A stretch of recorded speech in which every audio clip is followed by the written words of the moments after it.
ఏపీలో జరిగిన ఎన్కౌంటర్ లో మావోయిస్ట్ పార్టీ అగ్రనేత గాజర్ల రవి మృతి చెందడంతో ఆయన సొంతూరు జయశంకర్ భూపాలపల్లి జిల్లా వెలిసాల గ్రామంలో విషాదఛాయలు నెలకొన్నాయి. గాజర్ల రవి అలియాస్ గణేష్ అలియాస్ ఉదయ్ మరణ వార్త విన్న ఆయన కుటుంబ సభ్యులు తల్లడిల్లిపోయారు. రంపచోడవరంలో పోస్ట్ మార్టం అనంతరం ఆయన మృతదేహాన్ని స్వగ్రామానికి వస్తుందని భావిస్తున్నారు. గణేష్ మృతదేహానికి అంత్యక్రియలు వెలిసాల గ్రామంలోనే జరుపుతామని చెప్తున్నారు కుటుంబ సభ్యులు.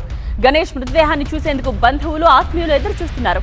నిన్న ఆంధ్రప్రదేశ్లోని అల్లూరి సీతారామరాజు జిల్లాలో భద్రతా దళాలు మావోయిస్టులకు మధ్య జరిగిన ఎదురు కాల్పుల్లో అగ్రనేతలు గాజర్ల రవి, అరుణ, అంజు మృతి చెందారు. 2004లో ఆనాటి సర్కార్తో జరిగిన చర్చల్లో గణేష్ పాల్గొన్నారు. గాజర్ల రవి కుటుంబ సభ్యుల్లో మొత్తం 5గురు అన్నదమ్ములు కాగా పెద్దవాడు గాజర్ల రాజయ్య కులవృత్తి చేసుకుంటున్నాడు. రెండో సోదరుడు గాజర్ల సమ్మయ్య సింగరేణిలో ఉద్యోగం చేసి ఉద్యోగ విరమణ పొందాడు. ఇక మూడో సోదరుడు గాజర్ల సారయ్య అలియాస్ ఆజాద్ 2008లో జరిగిన ఎన్కౌంటర్ లో మృతి చెందాడు. నాలుగో సోదరుడు గాజర్ల రవి అలియాస్ గణేష్ తాజాగా జరిగిన ఎన్కౌంటర్ లో ప్రాణాలు కోల్పోయాడు. ఐదవ సోదరుడు గాజర్ల అశోక్ అలియాస్ 5 రాష్ట్ర కమిటీ మెంబర్ గా పనిచేస్తూ లొంగిపోయి ప్రస్తుతం జనజీవన స్రవంతిలో కొనసాగుతున్నాడు.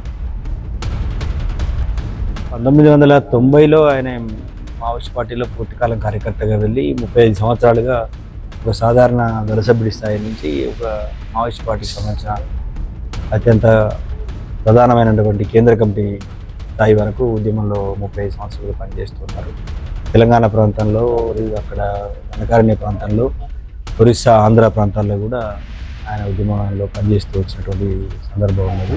ఆయన మరణం అది నిజమైతే అది చాలా తీవ్రమైన నష్టం మా కుటుంబానికే కాదు, మా కుటుంబంతో పాటుగా ఈ దేశంలో ఉన్నటువంటి పీడిత వర్గ ప్రజలందరికీ కూడా అది తీవ్రమైన నష్టం అనేది మేము భావిస్తున్నాం. ఈ ఆంధ్రప్రదేశ్లో జరిగింది ఎన్కౌంటర్ అంటున్నారు.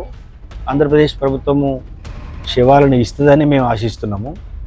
ఇంతకుముందు శవాలు ఇవ్వకపోవడం అనేది బీజేపీ ప్రభుత్వం అధికారంలో ఉన్నటువంటి ఛత్తీస్గఢ్లో శవాలను ఇవ్వలేదు. ఒకసారి ఇచ్చిండ్రు కూడా, మరొకసారి ఇవ్వలేదు. ఇక్కడ ఆంధ్రప్రదేశ్లో జరిగింది కాబట్టి శవాలను ఇస్తుందని మేము అనుకుంటున్నాం.